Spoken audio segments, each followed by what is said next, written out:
Last lecture में numericals solve कर रहे थे और न्यूमेरिकल्स लेंस मेकर सूत्र से सोल्व कर रहे थे कि लेंस मेकर सूत्र के बारे में पढ़ चुके हैं और उससे रिलेटेड हमने कुछ न्यूमेरिकल्स देख रहे हैं। बाकी के न्यूमेरिकल्स है जो टेलीग्राम चैनल में, जैसे कि मैंने आपको लास्ट लेक्चर में बताया था कि आप डिस्क्रिप्शन में जाके टेलीग्राम चैनल के लिंक पे जाके वहां पे मेरे से जुड़ सकते हैं, तो वहां पे आपको बहुत सारे क्वेश्चन प्रोवाइड हो जाएंगे। अब यहाँ पे पतले लेंस से अपवर्तन का सूत्र देखते हैं। तो लेंस मेकर सूत्र बना रहे थे, वहीं पे मैंने आपको ये बताया था कि किसी पतले लेंस से अपवर्तन के सूत्र में हम ये मानते हैं कि वस्तु का प्रतिबिंब कहां बनता है, मुख्य फोकस पर। तो लेंस मेकर सूत्र जो बन के आए थे हमारे पास, एक लेंस मेकर फॉर्मूला ऐसा, देखो लेंस मेकर फॉर्मूले की बात करें तो एक ही आया था 1/v minus 1/u is equals to mu minus 1 into में 1/r1 माइनस 1/r2। ये फॉर्मूला बन गया था। इस फॉर्मूले में हमने कंडीशन रखी थी। कंडीशन क्या ली थी? कंडीशन ये ली थी कि v वस्तु की प्रतिबिंब कहां पर बने, फोकस पर, तो u कहां पर होगा, इनफाइनाइट पर, अनंत पर होगा।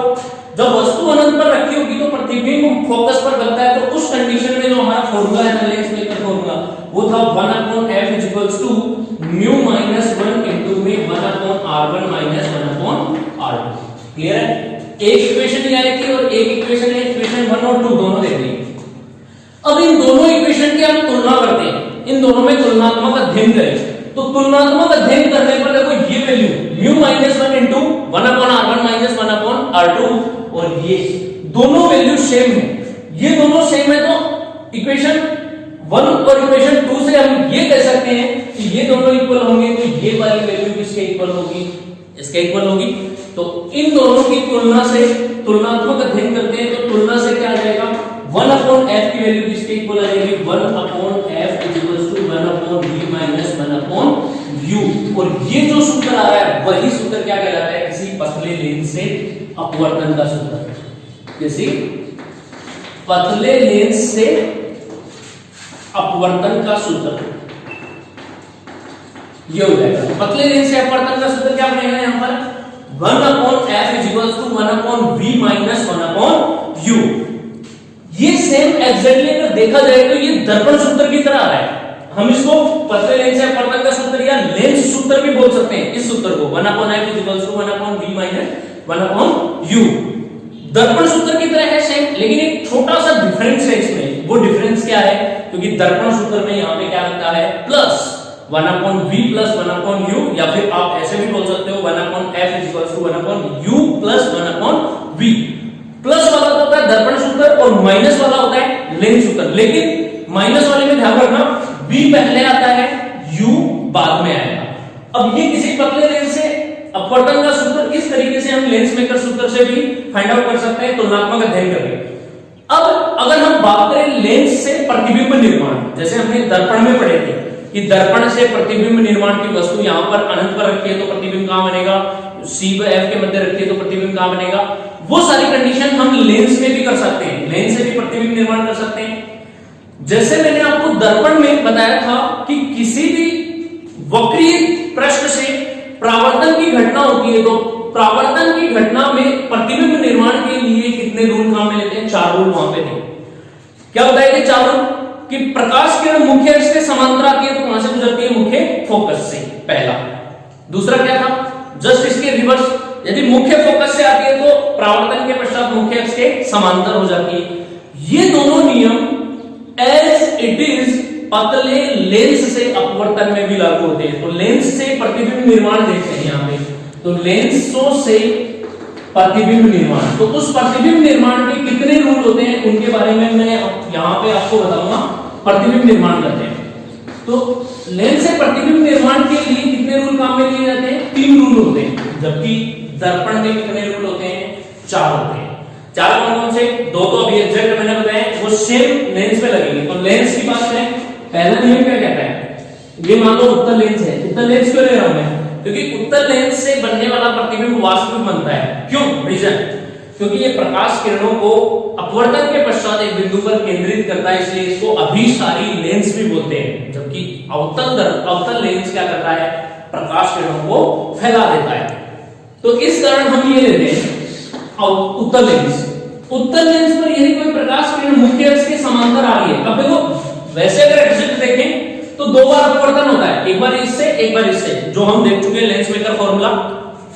लेकिन जब लेंस पतला लिया जाता है तो उस पतले लेंस में यहां पर दो जगह अपवर्तन मेंशन नहीं किया जाता, एक ही जगह मेंशन करते हैं, और वो इस तरह से मेंशन कर देते हैं क्योंकि वो इसकी जो ये प्रकाशीय केंद्र होता है इस वाली लाइन से ये अपवर्तन दिखा देते हैं, तो ये यहां पे आ जाती है।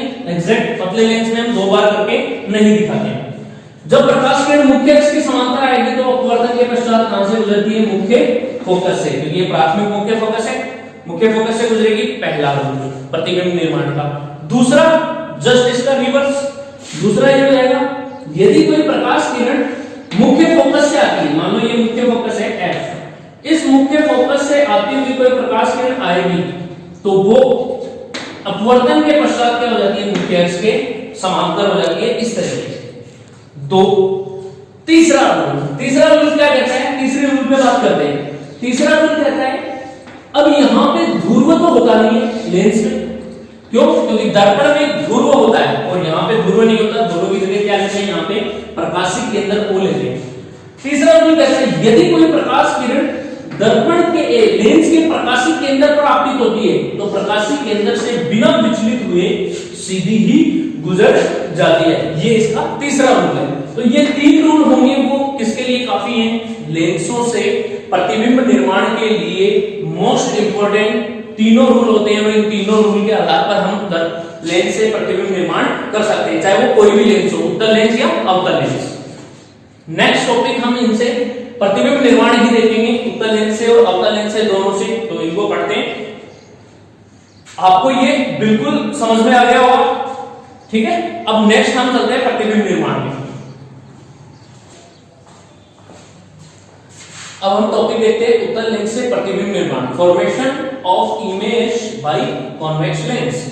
तो यहां से हम भिन्न भिन्न स्थितियों पर अलग अलग तरीके से देखेंगे। जैसे मैंने दर्पण में प्रतिबिंब निर्माण बताया था, सेम वही, बस रूल लगाएंगे हम लेंस के। तो सबसे पहले वस्तु को कहां पे रखें? अनंत पर। मान लो ये वस्तु इधर रखी हुई है इनफाइनाइट, ठीक है।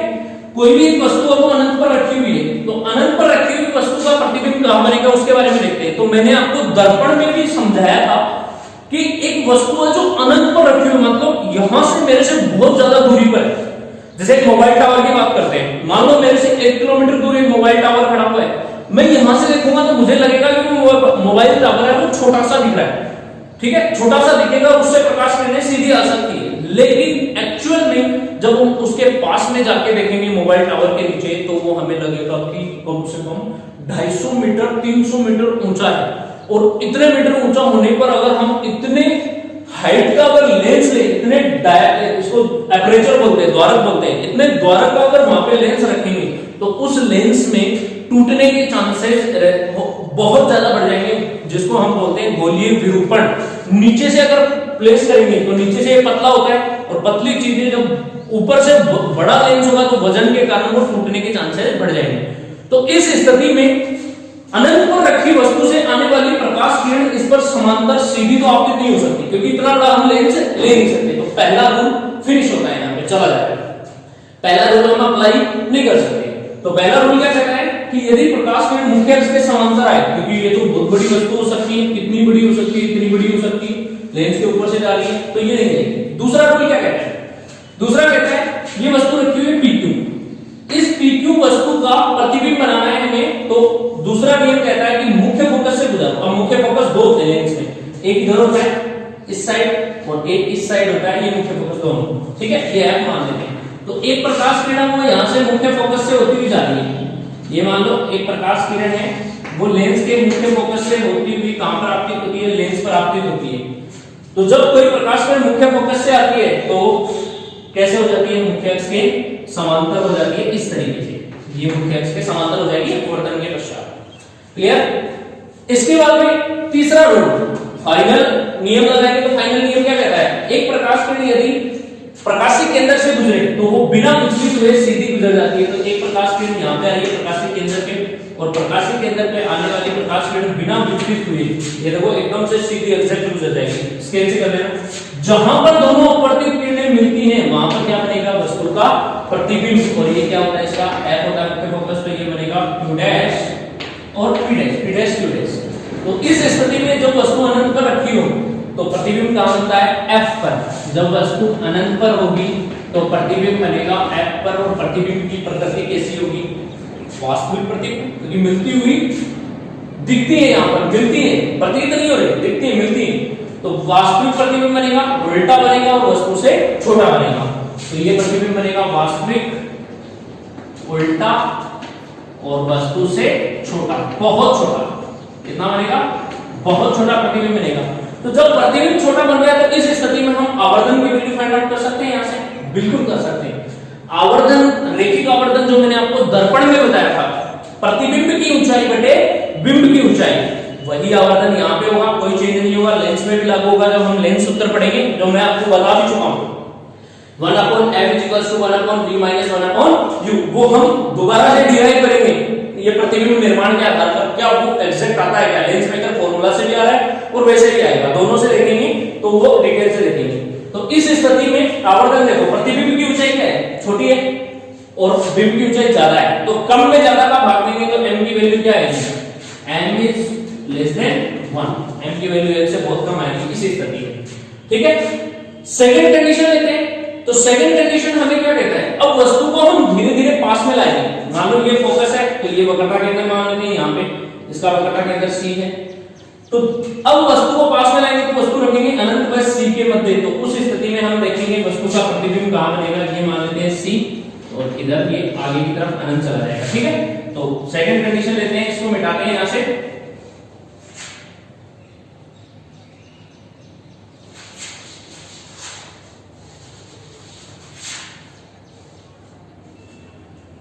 सेकंड देखना, वस्तु को C व अनंत के मध्य रखते हैं, तो ये वस्तु रखी हुई है यहां पर, मान लो एक वस्तु C व अनंत के मध्य PQ रखी हुई है।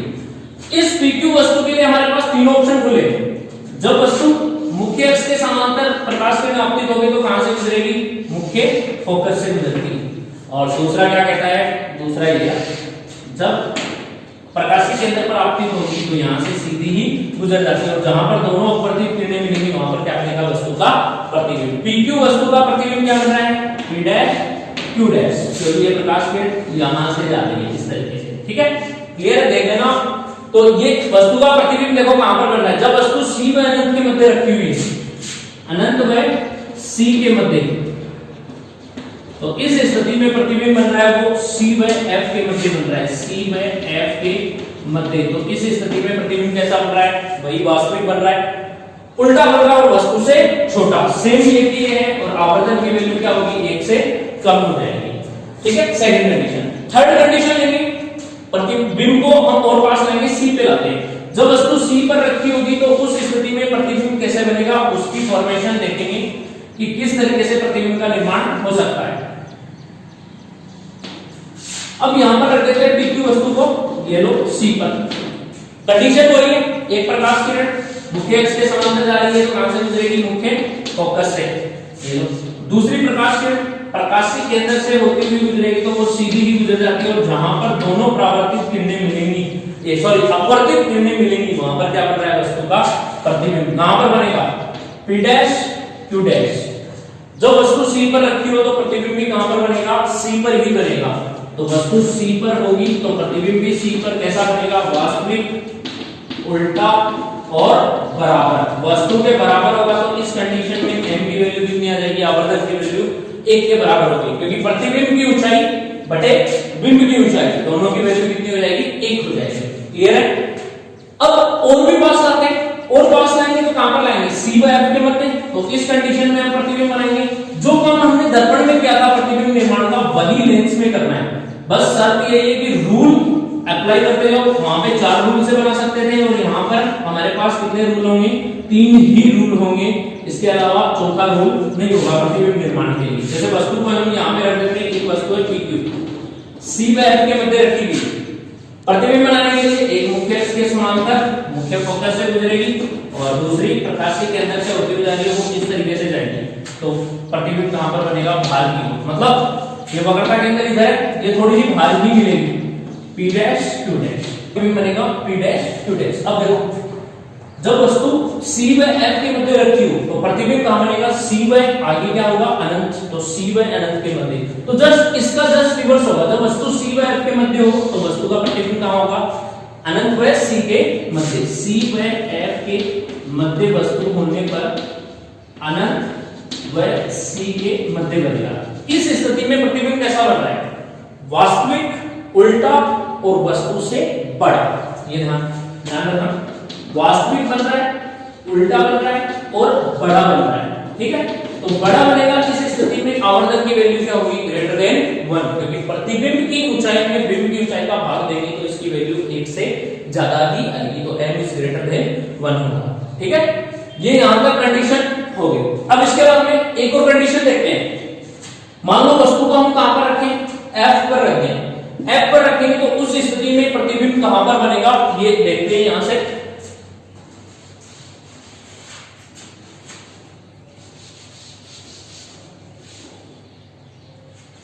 वस्तु को देखो यहां पर रखते हैं f पर, मुख्य फोकस पर p q। इस स्थिति में ये मुख्य फोकस है। अब हमारे पास वही 3 रूल है, 3 में से कोई भी 2 लगाने हैं आपको। तो पहला नियम क्या कहता है कि मुख्य अक्ष के समांतर, मुख्य अक्ष के समांतर प्रकाश किरण आपतित करेंगे, कहां से गुजरेगी, मुख्य फोकस से गुजरती हुई इस तरीके से जाएगी, ठीक है। दूसरा क्या कहता है, वही प्रकाश के केंद्र से गुजारोगे तो ये इस तरीके से जाएगी। अब ध्यान देना, ये दोनों परावर्तित किरणें दोनों धीरे-धीरे क्या अपवर्तित किरणें क्या हो रही है, धीरे-धीरे पास में आ रही है और ये एक बहुत ज्यादा दूरी पर जाकर दोनों एक बिंदु पर मिल जाएंगे, तो वहां पर क्या बनेगा, वस्तु का प्रतिबिंब। तो प्रतिबिंब तो बनेगा, लेकिन वो वक्रता केंद्र से भी बहुत ज्यादा दूरी पर बनेगा, और जब दूरी इतनी ज्यादा हो जाए तो हम उसको क्या मान सकते हैं, अनंत मान सकते हैं। तो इस स्थिति में जब वस्तु F पर रखी हुई तो प्रतिबिंब कहां पर बनेगा, अनंत पर बनता है। और प्रतिबिंब कैसा बनेगा, वही वास्तविक बनेगा, इधर उल्टा बनेगा और वस्तु से बहुत बड़ा बनेगा, वस्तु से बहुत बड़ा। तो इस कंडीशन में आवर्धन की वैल्यू क्या होगी, ग्रेटर देन 1 हो जाएगी, मतलब 1 से बहुत बहुत बहुत ज्यादा हो जाएगी। ये कंडीशन होती है यहां पर। तो ये सिचुएशन अभी तक हमने देखी, कितनी कंडीशन हो गई, एक यहां पे, 2 3, एक सी व एफ के मध्य 4, एक एफ पर 5 कंडीशन हमने देख ली है कि प्रतिबिंब निर्माण उत्तल लेंस से किस तरह से हो सकता है। अब इसमें थोड़ा सा और आगे चलते हैं। थोड़ा सा आगे चले तो कहां पर देखेंगे कि वस्तु को कहां पर रखें, O व P के मध्य, सॉरी O व F के मध्य। ये मुख्य फोकस है, मुख्य फोकस मतलब दर्पण के प्रकाशित केंद्र और मुख्य फोकस के मध्य रखने पर वस्तु का प्रतिबिंब कहां बनेगा। तो उस प्रतिबिंब निर्माण को देखते हैं यहां से।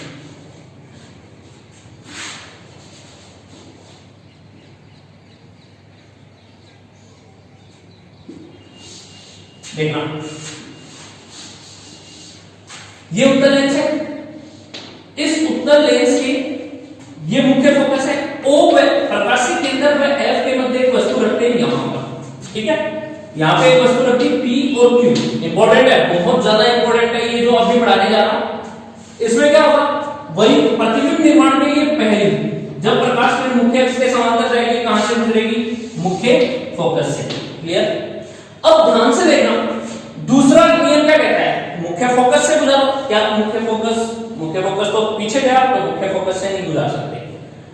अब हमारे पास एक ही बचता है प्रकाशित केंद्र से। जब कोई प्रकाश किरण प्रकाशित केंद्र से जाएगी तो बिना विचलित हुए सीधी गुजर जाएगी। ध्यान देना, क्या ये दोनों प्रकाश किरणें आगे जाकर मिलेंगी। देखो जैसे जैसे आगे बढ़ती जा रही है, दूर होती जा रही है, दूर होगी तो ये कभी भी नहीं मिलेंगी। तो नहीं मिलेंगी तो क्या करना होगा हमें, अब प्रतिबिंब निर्माण करने के लिए इन प्रकाश किरणों की अपवर्तित किरणों की दिशा को पीछे की साइड बढ़ाएंगे। तो स्केल से लेके इनको पीछे की साइड बढ़ाएंगे इस तरीके से, और ये भी पीछे की साइड इस तरीके से जाएगी। तो जहां पर जिस बिंदु पर ये मिलती हुई प्रतीत होती है, पीछे की साइड बढ़ाएंगे तो ये इस तरीके से पीछे की साइड जा रही है और ये भी जा रही है। जिस बिंदु पर मिलती हुई प्रतीत होंगी उस बिंदु पर हम इसका क्या बना लेंगे, P डैश Q डैश वस्तु का प्रतिबिंब बना लेंगे। और प्रतिबिंब देखो कैसा बन रहा है, पीछे की साइड बन रहा है।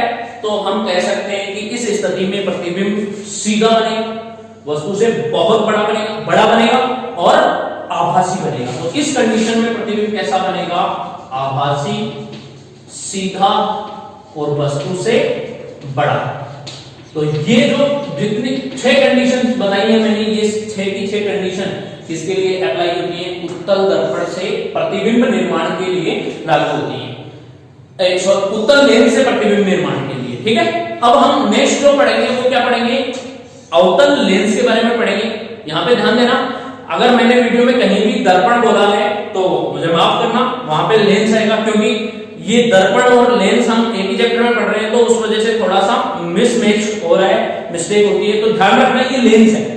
जहां पर भी मैंने दर्पण बोला है वहां पर लेंस ही आएगा, क्योंकि हम लेंस के बारे में पढ़ रहे हैं यहाँ पे। ठीक है, अब हम पढ़ेंगे अवतल लेंस से प्रतिबिंब निर्माण। तो नेक्स्ट टॉपिक देखते हैं यहाँ से, अब पढ़ते हैं अवतल लेंस से प्रतिबिंब निर्माण, image formation by concave lens. अवतल लेंस से प्रतिबिंब निर्माण की एक कंडीशन है, क्योंकि ये हमें पता है कि प्रकाश किरणों को फैलाता है अवतल लेंस, तो इससे बनने वाला प्रतिबिंब आभासी बनेगा। जैसे उत्तल दर्पण की बात करे थे ना, दर्पण में कि उत्तल दर्पण में प्रकाश किरणों को परावर्तन के पश्चात फैला देता है, इस कारण उत्तल दर्पण से बनने वाले प्रतिबिंब क्या बनते हैं, आभासी बनते हैं। तो सेम यहाँ पर आएगी। अब यहाँ पर हम बना के देखते हैं, तो एक अवतल लेंस लेते हैं, ये एक अवतल लेंस मान लेते हैं जिसकी दोनों पृष्ठें ले ली, जो किनारों से मोटा और बीच में से क्या होता है, पतला होता है, ये इस तरह का अवतल लेंस है। ये इसकी मुख्य अक्ष मान लेते हैं, ये इसका प्रकाशिक केंद्र ले लेते हैं यहाँ पे O। अब इस पे देखो प्रकाश किरणों को रखते हैं, ये इसका मुख्य फोकस मान लेते हैं F। एक वस्तु को है, चाहे आप कहीं रख दो, इस लेंस के सामने इधर कहीं पर भी रख दो, आपकी मर्जी। तो यहां पर एक वस्तु रखते हैं, मान लो यहां पर एक वस्तु रख देते हैं PQ, ये एक वस्तु है PQ। इस वस्तु PQ का हमें प्रतिबिंब निर्माण करना है, तो प्रतिबिंब निर्माण करने के लिए हम क्या करेंगे, वही है प्रकाश किरणों को आपतित कराएंगे। अगर इधर ले तो ये अनंत है, तो देखो अनंत इस अवतल लेंस के सामने रखी हुई, लेकिन अनंत पर नहीं रखते। एक प्रकाश किरण जाएगी वो मुख्य अक्ष के समांतर जाएगी, और मुख्य अक्ष के समांतर, ये पतला लेंस है तो मुख्य अक्ष के समांतर जाने वाली, देखो पतला लेंस होगा तो कहां तक लेके जाएंगे प्रकाश किरण को, यहां तक लेके जाएंगे। ये एग्जैक्ट ध्यान रखना थोड़ा सा कि पतला लेंस होगा तो प्रकाश किरण कहां तक जाएगी, बीच तक जाएगी। आपतित प्रकाश किरण मुख्य अक्ष के समांतर जाएगी तो उसके पश्चात क्या हो जाएगी, मुख्य फोकस से गुजरेगी। अब मुख्य फोकस प्राथमिक इधर नहीं है, प्राथमिक मुख्य फोकस इधर है, तो इससे ये वापस इधर तो आ नहीं सकती। अगर वापस इधर आ जाए तो परावर्तन की घटना हो जाएगी टकराकर, तो ये जाएगी किधर, उधर ही जाएगी, फैलेगी। तो हम ये जरूर कर सकते हैं कि मुख्य फोकस से जाती हुई प्रतीत हो सकती है, तो यहां से डैश लाइन खींचेंगे कि ये मुख्य फोकस से जाती हुई प्रतीत होगी और जाएगी किधर, एग्जैक्ट इधर जाएगी, कि ये लेंस पर आपतित होगी और इससे टकराकर इधर जाएगी। देखो ये यहाँ पे थोड़ा सा लेंस छोटा बन गया है, इसलिए ये इधर से दिख रही है, वरना ये इधर से जाती है इस गोलीय पृष्ठ से, ये ध्यान रखना। ठीक है, अगर इसको थोड़ा सा और बड़ा बनाए तो ये गोलीय पृष्ठ ऐसे बनती, इस तरीके से ये लेंस ऐसे ले लेते हैं। ठीक है, इस तरीके से जाती है इस साइड। अब ये ऐसे जाती है, दूसरी प्रकाश किरण कहां से गुजरे, प्रकाशिक केंद्र से जाने वाली प्रकाश किरण सीधी गुजर जाएगी। तो ये दोनों अपवर्तित किरणें क्या कभी मिलेंगी इधर, नहीं मिलेंगी, तो इनसे प्रतिबिंब निर्माण नहीं होगा। प्रतिबिंब निर्माण के लिए क्या करना पड़ेगा, अपवर्तित किरणों को हमें पीछे की साइड बढ़ाएंगे, इसको पीछे की साइड बढ़ाएंगे तो ये मुख्य फोकस से जाएगी, और इसको पीछे की ओर बढ़ाएंगे तो यही है। तो जहां पर ये दोनों अपवर्तित किरणें मिलती हुई प्रतीत होंगी, वहां पर इस वस्तु का प्रतिबिंब क्या बन जाएगा, P डैश Q डैश। ये वस्तु का प्रतिबिंब बन गया। प्रतिबिंब कैसा बनेगा, वस्तु से छोटा, आभासी, और आभासी प्रतिबिंब बनेगा और लेंस के पीछे की साइड बनेगा। तो ये ध्यान में रखना, इसके लिए आवर्धन का मान क्या होगा, 1 से कम होगा। अब बात आती है ये कि अनंत पर रखी वस्तु हो, तो अनंत पर रखोगे तो प्रतिबिंब बनेगा और वहां पर बनेगा मुख्य फोकस पर बनता है। तो इस प्रकार से हम अवतल लेंस से भी प्रतिबिंब निर्माण की कंडीशन देख सकते हैं। ये मेन जो है वो एक ही कंडीशन है, अवतल लेंस से प्रतिबिंब निर्माण। तो इस प्रकार इस लेक्चर में हमने उत्तल लेंस से और अवतल लेंस से प्रतिबिंब निर्माण दोनों से देख लिए, दोनों की कंडीशंस क्या क्या होंगी, कहां पर क्या होती है। नेक्स्ट लेक्चर में हम पढ़ेंगे वो आगे लेंस सूत्र के बारे में पढ़ेंगे कि इमेज फॉर्मेशन के बेसिस पे हम लेंस सूत्र कैसे डिराइव करते हैं, रेखिक आवर्धन क्या होती है, जो बात हमने दर्पण में करी थी, दर्पण सूत्र के बाद में रेखिक आवर्धन दर्पण में प्रतिबिंब की ऊंचाई बटे बिंब की ऊंचाई ली थी, वैसे ही लेंसों में होती है। यहाँ पर भी हम आवर्धन की बातें करेंगे और धीरे धीरे हम लेक्चर को आगे बढ़ाएंगे। इस तरह से हम पूरा कंप्लीटली पूरा जो कॉन्सेप्चुअल आपका जो थ्योरेटिकल पोर्शन है वो भी मैं आपको कवर करा रहा हूँ, साथ साथ न्यूमेरिकल पोर्शन भी कवर कराएंगे। हम थोड़े देर में एक सीरीज और लेके आएंगे कि मैं आपके लिए एक स्पेशल क्लास डालूंगा जिसमें केवल न्यूमेरिकल्स ही होंगी, कंपटीशन से रिलेटेड होंगे या फिर बोर्ड से रिलेटेड जो न्यूमेरिकल आ सकते हैं, उन न्यूमेरिकल से रिलेटेड एक क्लास होगी जो मैं शाम के टाइम पे अपलोड करूंगा। वो आप देखो और आगे बढ़ते रहो, और इस लॉकडाउन की स्थिति में आप घर पे रहिए, सुरक्षित रहें और वहीं से आपकी ऑनलाइन पढ़ाई जारी रखें। Thank you.